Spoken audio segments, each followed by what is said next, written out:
4 साल पूर्व महाभारत के युद्ध में भगवान श्री कृष्ण ने अर्जुन को गीता कही थी। तो अब ये भगवत गीता क्यों कही गई, उसके पीछे एक बहुत बड़ी स्टोरी है जो है महाभारत।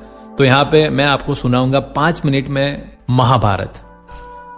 धृतराष्ट्र तथा पांडु भाई भाई थे जिनका जन्म कुरु वंश में हुआ था और वे राजा भरत के वंशज थे जिनके नाम पर ही महाभारत नाम पड़ा।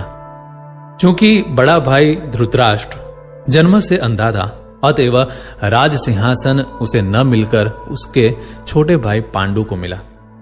पांडु की मृत्यु अल्प आयु में हो गई, अतएव उसके 5 पुत्र युधिष्ठिर, भीम, अर्जुन, नकुल तथा सहदेव धृतराष्ट्र की देखरेख में रख दिए गए, क्योंकि उसे कुछ काल के लिए राजा बना दिया गया था।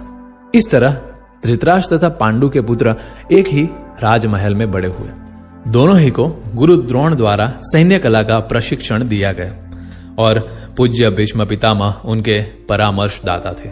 तथापि धृतराष्ट्र के पुत्र, विशेषतः सबसे बड़ा पुत्र दुर्योधन, पांडवों से घृणा और ईर्ष्या करता था।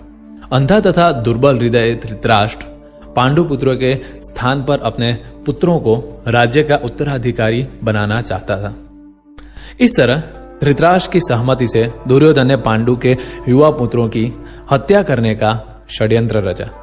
5 पांडव अपने चाचा विदुर तथा अपने ममेरे भाई भगवान कृष्ण के संरक्षण में रहने के कारण अनेक प्राणघातक आक्रमणों के बाद भी अपने प्राणों को सुरक्षित रख पाए। भगवान कृष्ण कोई सामान्य व्यक्ति नहीं, अपितु साक्षात परम ईश्वर है, जिन्होंने इस धराधाम में अवतार लिया था और अब एक समकालीन राजकुमार की भूमिका निभा रहे थे। वे पांडु की पत्नी कुंती या प्रीथा पांडवों की माता के भतीजे थे।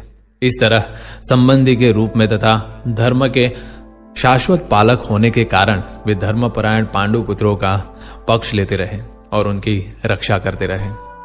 किंतु अंततः चतुर दुर्योधन ने पांडवों को द्यूत क्रीड़ा के लिए ललकारा।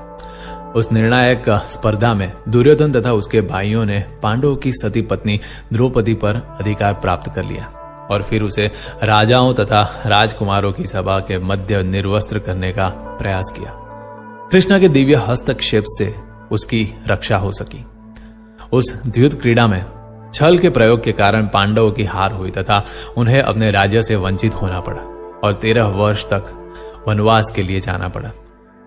वनवास से लौटकर पांडवों ने धर्म सम्मत विधि से दुर्योधन से अपना राज्य मांगा, किंतु उसने देने से इनकार कर दिया। क्षत्रियों के शास्त्रोनुमोदित कर्तव्य को पूर्ण करने के लिए 5 पांडवों ने अंत में अपना पूरा राज्य न मांगकर केवल 5 गांवों की मांग की, किंतु दुर्योधन सुई की नोक पर भी भूमि देने के लिए सहमत नहीं हुआ। अभी तक तो पांडव सहनशील बने रहे, लेकिन अब उनके लिए युद्ध करना अवश्यंभावी हो गया।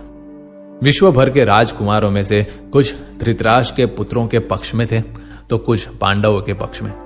उस समय कृष्ण स्वयं पांडु पुत्रों के संदेशावाहक बनकर शांति का संदेश लेकर धृतराष्ट्र की राजसभा में गए। जब उनकी याचना अस्वीकृत हो गई तो युद्ध निश्चित था।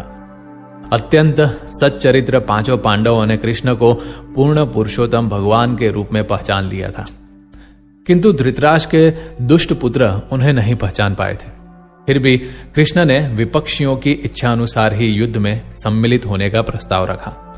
ईश्वर के रूप में वे युद्ध नहीं करना चाहते थे, किंतु जो भी उनकी सेना का उपयोग करना चाहे कर सकता था। प्रतिबंध यह था कि एक ओर कृष्ण की संपूर्ण सेना होगी और दूसरी ओर वे स्वयं एक परामर्शदाता तथा सहायक के रूप में उपस्थित रहेंगे। राजनीति में कुशल दुर्योधन ने आतुरता से कृष्ण की सेना झपट ली, जबकि पांडवों ने कृष्ण को उतनी ही आतुरता से ग्रहण किया। इस प्रकार कृष्ण अर्जुन के सारथी बने और उन्होंने उस सुप्रसिद्ध धनुर्धर का रथ हाँकना स्वीकार किया। इस तरह हम उस बिंदु तक पहुंच जाते हैं जहां से भगवत गीता का शुभारंभ होता है। दोनों ओर की सेनाएं युद्ध के लिए तैयार खड़ी है और धृतराष्ट्र अपने सचिव संजय से पूछ रहा है कि उन सेनाओं ने क्या किया।